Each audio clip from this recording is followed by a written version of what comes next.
Welcome, everybody, to another off-season discussion video. Today, we are going to be talking about the Chicago Blackhawks. And to do that, we have a very, very special guest. It is Nick from Windy City Hockey. Nick, thank you so much for coming on, talking Blackhawks with me. It's great to have you. Thanks for having me on. I enjoy that you had me asked for me to come on. Yeah, anytime, man. Very, very interesting offseason for the Blackhawks. For all of you guys watching, if you guys want to follow along with Blackhawks content, Nick's channel will be linked down below in the description. Please check him out, show him some support. And the Chicago decides finally that it's time to kind of just tear it down and start from scratch. They've accepted that I guess a full rebuild is in store here with the Blackhawks, and they've made a lot of moves this offseason. Some of them have been kind of ones that have gotten people talking, to say the least. Whether it was trades, signings, the draft. They had a very important draft this past just a couple months ago. It's been such an important one for the Blackhawks. I want to start with the trades, because I think that was kind of the first real major move, was the DeBrincat deal with Ottawa that kind of set everything in motion for this direction that they're going in. They sent Alex DeBrincat, who, has been such a great goal scorer already as a young player in the NHL, to the Senators. They get, a first round pick, a second round pick, and a third round pick in return. The first round pick being 7th overall, which they would go on to use in this year's draft. What were your thoughts on that deal? Because that was one that certainly a lot of people had strong opinions on. When it happened, I was livid because it felt like a trade that the new GM and Kyle Davidson made to just make a trade. Yeah. Everyone going into the draft was saying the Hawks are looking into trading DeBrincat. That was going for about a month and a half before the draft was going on. And when that happened, it was kind of strange. I made a video before it came out saying why the Hawks should not trade DeBrincat. You could easily build around this guy. He's a 40-goal scorer 2 times. And the way the Hawks made the trade, they didn't get the package that fans wanted and what a lot of the insiders were expecting them to make. Elliot Friedman even said, I feel like Davidson just made a trade to make a trade on DeBrincat, and this trade just felt rushed, and it wasn't the way the Hawks should have done it by not getting a prospect from that big prospect pool from Ottawa. And the return was weak, but they did get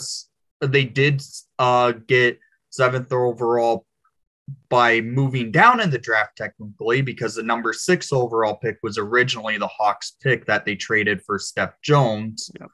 And the DeBrincat trade got us the 7th overall pick. It ended up being Korsinski, who actually just signed his entry-level deal today.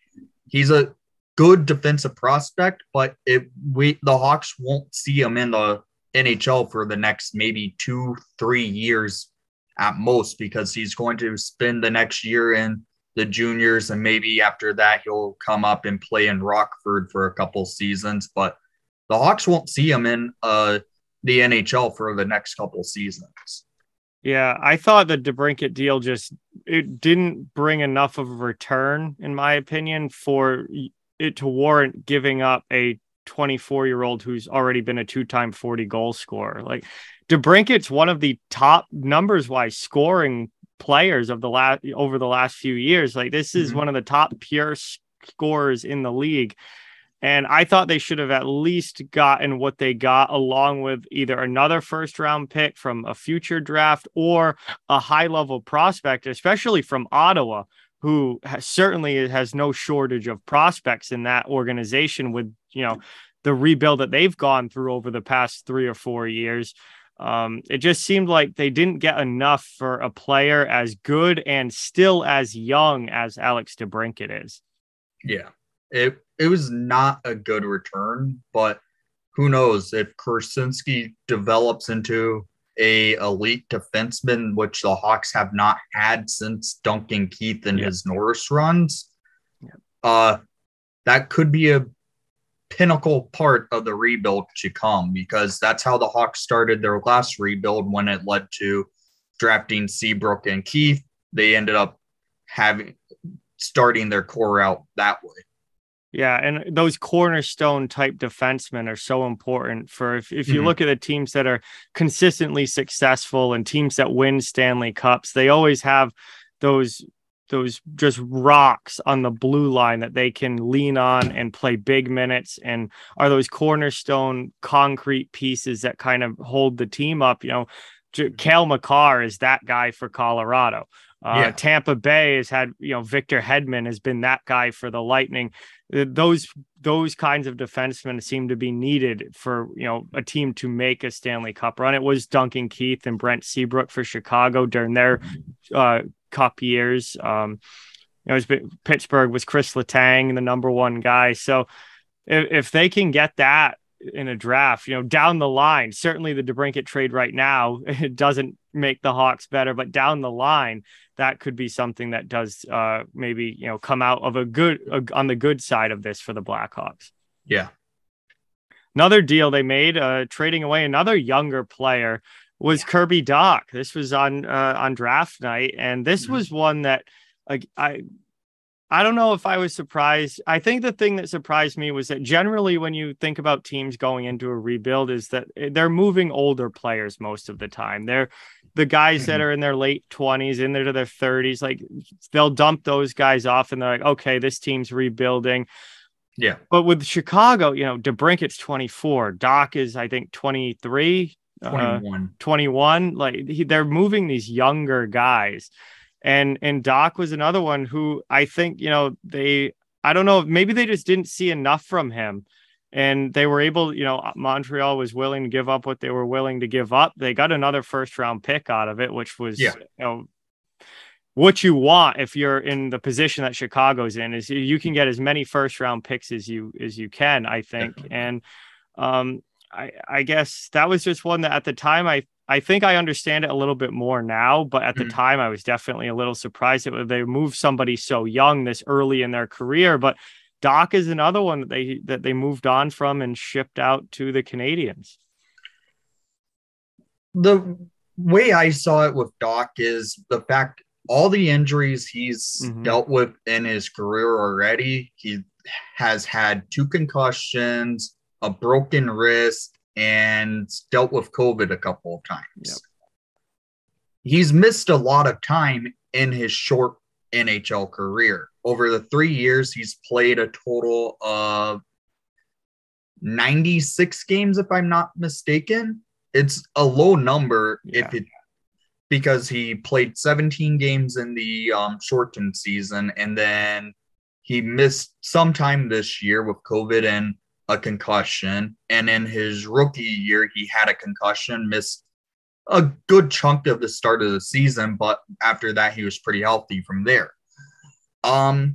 With Doc, I think it was the fact that the new regime it was not their guy. They did not draft him. That was a Stan Bowman pick. And with how Doc was, his development has not shown in Chicago. And I think it was a time for a new scenery for Doc because he's no longer viewed as that number 3 overall pick that the Blackhawks took. He's now on Montreal. Yes, he's still a number 3 overall pick, but he's not Montreal's number 3 overall pick. Yeah, definitely. I think, he's been slow developing. He's missed a lot of time. I think there's a little bit of risk for Chicago. What if, 3 years from now, he does end up being worthy of that 3rd overall selection? Yeah. But there's a good chance that maybe he doesn't reach that level and doesn't live up to that. And this is kind of one of those moves where they're getting out of it early, where they could still get a good return. Getting a 1st and 2nd back from the Canadiens not a bad return for somebody who has largely underperformed to this point in their career.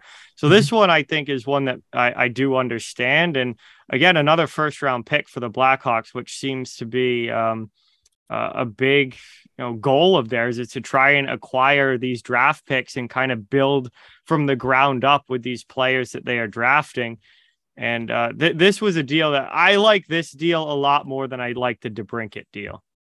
Yeah, I really do like the Dock trade just because the prospect they ended up taking with this draft pick they got it was number 13 overall. Yes. They took Frank Nazar, who I honestly would have loved to see the Hawks draft at the number 7 overall spot.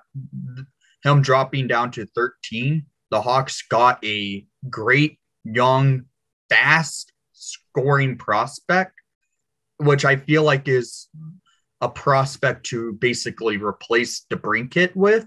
Yeah. Nazar has a high upside with his speed and scoring ability. He just has to develop it where he's not overcompensating his speed to the game and the NHL, because Nazar could turn out to be that good centerman the Hawks are looking for the speed aspect and scoring aspect of the game.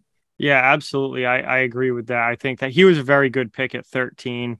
And, he could maybe become that top 6 center that Kirby Dock really wasn't turning into and was very slowly developing along, where Nazar might be a guy that can come in and play that role relatively quickly, and certainly has the ability and the skill set to do that. And so that could certainly work out well down the line for sure. The last, NHL level deal that they made was just taking Peter Mrazek off the hands of the Toronto Maple Leafs. Yeah. They do, as much as they tried to move guys out, they do still need to fill out a roster for this year, and they need a goaltender. So Mrazek, who has shown flashes of being very good, but also has had a lot of injury issues throughout his entire career. Oh yeah. Struggles to stay in the net for long periods of time. He obviously, this is a placeholder type move for somebody that's just gonna, play some games while the team goes through this process. Mm-hmm. But they still were able to also get a first round pick along with this deal. And they sent a second round pick to the Maple Leafs, and basically the Leafs needed the cap space. And Mrazek was not going to be, staying in Toronto. So, the Mrazek, I guess, is your starting goaltender for this season. Yeah. Mrazek as the starting goalie of the Chicago Blackhawks. Who would have ever expected that? No, not ideal, but given where Chicago is likely going to finish next year, I guess maybe not all that surprising. Oh, yeah. And with the Mrazek deal, it was not the strongest deal in the way the Hawks should have gone after it, because they knew Toronto was cap strapped. They should have tried more to not give up a second round pick. Yes, the Hawks had 3 second round picks in the following day of that draft, but they should not have gave in and given up a second round pick to take on a bad salary cap hit for a injured prone goalie and Peter Mrazek. I've always liked Mrazek in the NHL, but I know that he does get injured quite a bit. Yeah. So seeing that how the Hawks went with it, it was not the best deal, especially who they took with the first round pick they got, because the player they took is more of a project than anything. And the Hawks have been known for years taking project defensemen in the first round, and it tends to not work out for a while. Yeah. Yeah, so along so many picks were moved along with these. It was part of these trades. I want to kind of talk about the Hawks draft and particularly the first round because that's where most of your real impact players come from. There's always steals that you get later on that develop into a lot more than what people think now, but anytime a team I think has 3 picks in the first round, that's a very important draft because that's a chance to get high end talent into your organization. Mm-hmm. And they ended up going with obviously Korshinsky at 7, a big defenseman. Then they go with Nazar at 13, and then with the pick from Toronto down at 25, they get Sam Rinzel, who's another defenseman. He's kind of a project that's going to take a little while. Overall, how do you feel? I think Nazar is probably your favorite. But overall, how do you feel about how the Hawks did with this first round, and how quickly do you think some of these players can actually have an impact on the Blackhawks lineup?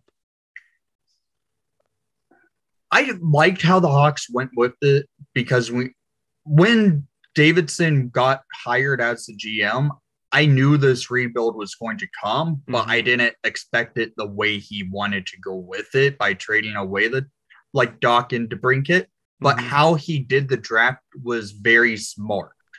You got a defenseman in Korchinski who could develop into a player like Shea Theodore, and you got a centerman who can also play a little bit on the wing and Frank Nazar.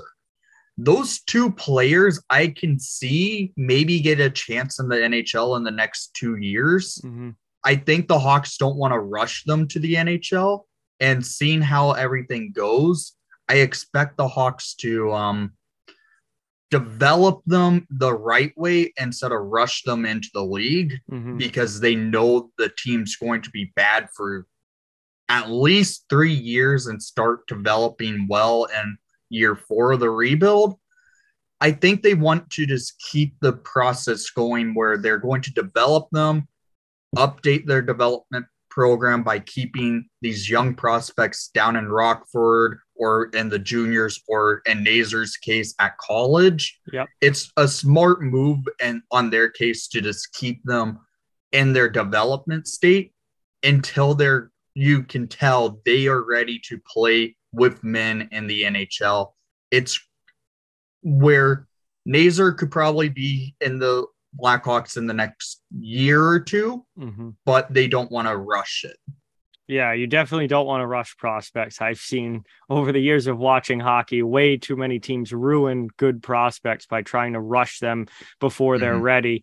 I look at what the LA Kings did with a lot of their younger guys. And they, fans were getting antsy. Like they took a while with some of their younger players, and they were very adamant about not rushing them and letting them develop. And then we saw what the Kings were able to do last season, where they kind of burst onto the scene and all of a sudden we're a playoff team a little bit sooner than expected. And I think that's a good lesson in making sure that your guys are ready before you try and just throw them out onto NHL ice. And that'd be definitely smart for the Hawks to, be patient and let this whole process play out. Yeah, they don't want to overdevelop and rush just because they did that with Kirby Dock. They did that with Adam Boqvist. They did that with Henry Jokiharju.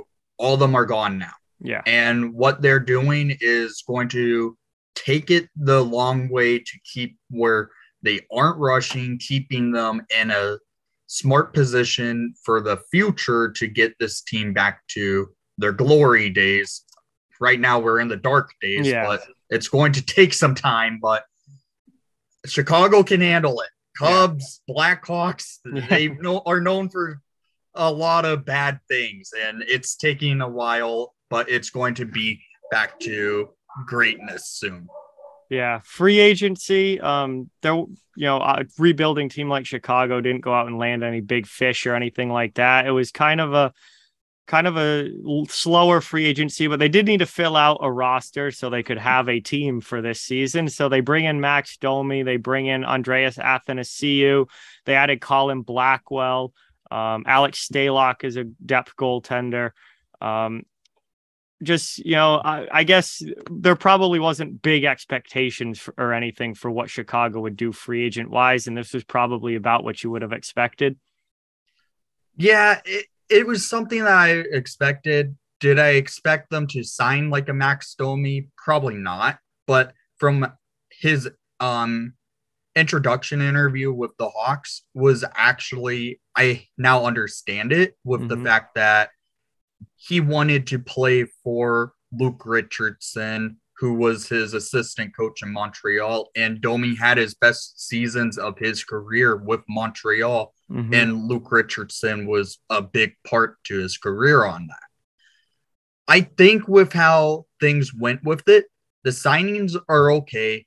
They're going to be moved probably at the deadline, like Domi and after the CU. Yeah. Players like Blackwell, players like Stalock, it's not going to be much to give about because they're going to be bottom line forwards until maybe if Jonathan Toews and Patrick Kane asked to leave. But they aren't going to worry so much about who they picked up because the players they got are depth role players.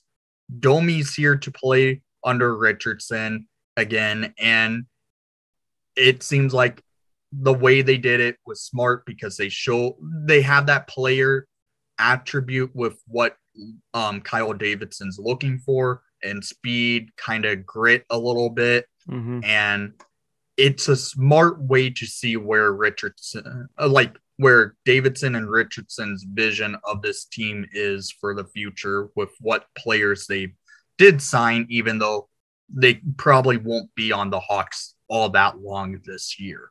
Yeah, what I liked is that these are guys that are very movable at the deadline. And when you're in Chicago's situation, you're trying to gather as many draft picks as you can. Domi's a guy that can get moved at the deadline. Athanasiou usually has a market for him at the deadline. Even Colin Blackwell as a fourth liner could get you maybe a 5th round pick at the deadline or a 4th round pick. So I like that they brought on guys on short-term, low money deals that are very easy to move and can probably flip into at least another couple draft picks and at the trade deadline and just add to that draft pick pool that they have and are looking to build through. Yeah. And that's what needs to be done with the Hawks case with this rebuild. Yeah.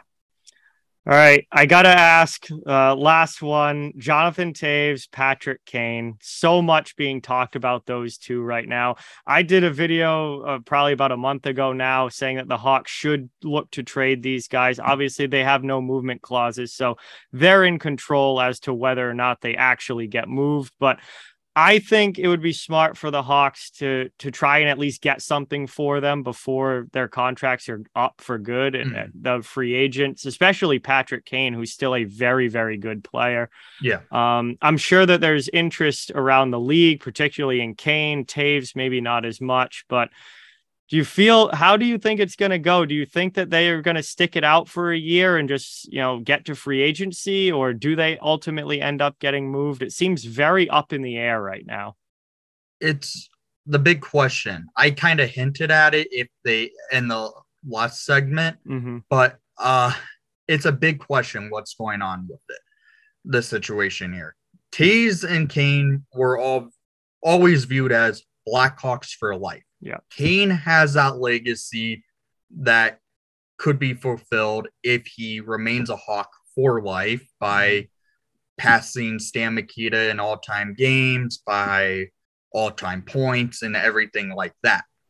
But with what's going on, it's going to be at least 5 years until the Hawks are good anymore. Kane probably has 5 more good seasons in him. Toews is another one where maybe this year he can show older form of his play where he was one of the elite centermen with defensive side of the game of the puck. But Toews, with all his injuries, with his health concern, with the immune disorder that he had a few years ago. It makes me wonder, could Taze consider retirement after the contract's up? Yep.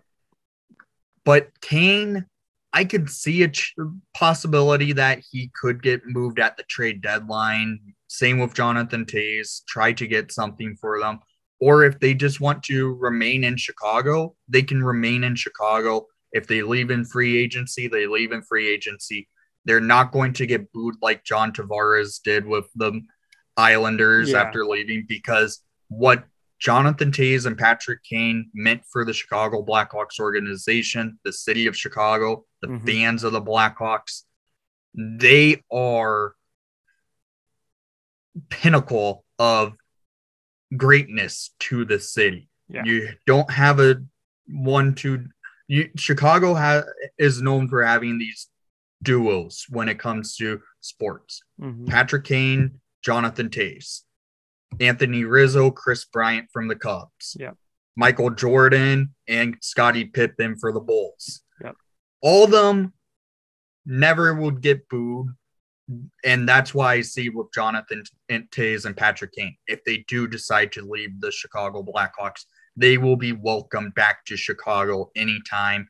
And if they got traded, Kane could probably fetch us a first and a prospect, because Kane still has that value in him.